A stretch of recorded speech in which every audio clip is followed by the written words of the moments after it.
Professor Eli, analisando esses atos do final de semana, que estão mais para atos de campanha antecipada, né? Parece que a agenda agora é 2022, professor Eli. Então, primeiro, ele nunca parou a campanha, né? Ele vive de campanha constantemente, até porque ele se esconde por trás desses comportamentos pré-eleitorais ou eleitorais, a fragilidade dele na capacidade administrativa do país. Segundo, é um cenário parecido com o de Fernando Collor, que quando estava fragilizado procurava andar de jet ski, fazer Cooper, para desvirtuar, para desviar, melhor dizendo, a atenção da população com relação ao seu governo. Professor Eli, isso não seria um crime eleitoral? Por exemplo, Lula em 2018 criou a caravana Lula pelo Brasil, que também foi visto naquela época como campanha fora de época. Esses atos realizados pelo presidente não é passível de punição do ponto de vista eleitoral?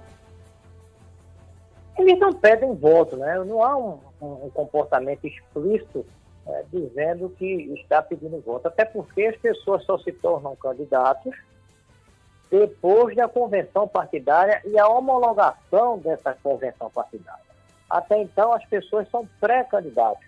Elas podem participar com certa cautela, contanto que elas não se comportem pedindo voto. Você não viu no ato do presidente pedindo voto para a campanha eleitoral. Então, você tem dificuldade de estabelecer que o que ele está fazendo é campanha.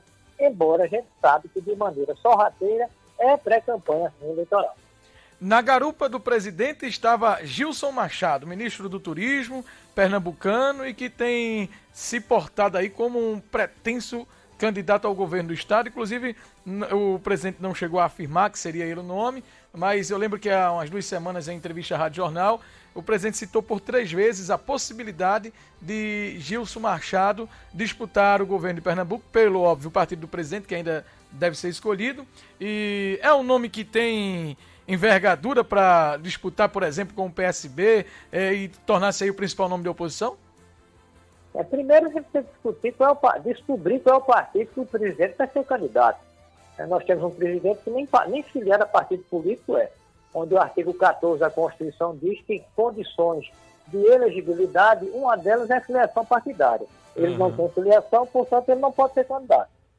Esse é o primeiro fator. Segundo fator, eu insisto com um discurso que às vezes pode se tornar repetitivo. O PSDB está há bastante tempo no poder em Pernambuco. Naturalmente, há um desgaste natural por estar há muito tempo, mas a gente pode tomar como exemplo o estado de São Paulo. Já faz muito tempo que o PSDB também está no estado de São Paulo, nem por isso o PSDB perdeu as eleições em São Paulo, onde controla há muito tempo tanto a prefeitura quanto o governo do estado. De modo que eu insisto, a oposição em Pernambuco, não só em Pernambuco, mas no Nordeste como um todo, se as pesquisas estiverem corretas, elas dão uma clara demonstração de uma derrota fragorosa do Jair Bolsonaro à presidência da República na região Nordeste.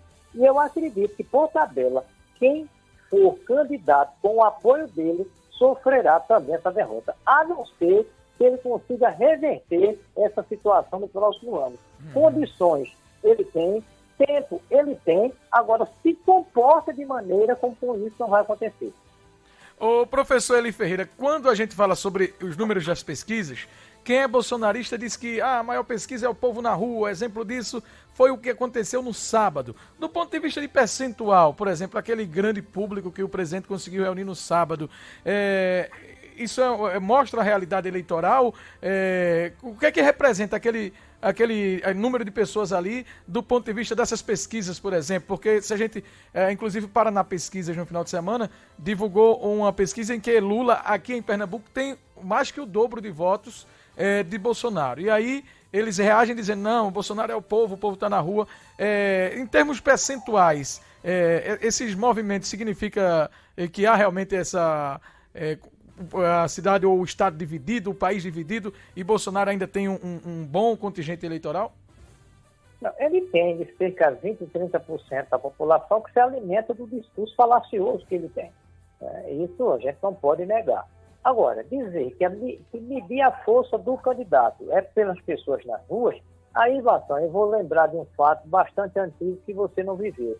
Mas eu sou natural de Vitória de Santo Antão, e eu lembro de um ex-político de Vitória de Santo Antão, já falecido de Queiroz, que não tinha gente nos comícios dele e ele era eleito. E ele dizia, meu eleitor não precisa sair na rua para dizer que vota em mim, não. Meu eleitor está em casa, no dia ele vai na urna e vota em mim. Muito bem. Agora, para finalizar, professor, vamos falar desses atos de amanhã, porque é uma preocupação e uma expectativa ao mesmo tempo, porque até no sábado o presidente reafirmou, criticou ministros do STF e disse que quem vai dizer os próximos passos é o povo na rua. O senhor já falou aqui que é normal, é natural que haja manifesto tanto pró quanto contra o governo. Mas nesses atos de amanhã, o senhor veio com preocupação? O senhor acha que isso pode desencadear algo pior depois? O que eu lamento muito é que a data, que é uma data histórica do país, está sendo usada para politização. E o que é pior, para criar divisão entre a população brasileira. O 7 de setembro é uma data para ser comemorada por todos os brasileiros, todos, civis, militares, todos, e não por uma parcela, né, que tenta usar a data para tirar dividendos eleitorais. Isso é lamentável. Nós estamos assistindo um período que antecede, já que amanhã é 7 de setembro, onde o país está dividido até para se comemorar a data da independência. É uma coisa incrível. Professor Eli Ferreira, queremos agradecer a sua participação, bom descanso e até a próxima, tá bom? Grande abraço a você e aos ouvintes. Portanto, o professor Eli Ferreira analisando, daqui a pouco Priscila Lapa também, doutora Priscila, vai conversar com a gente logo após o intervalo comercial.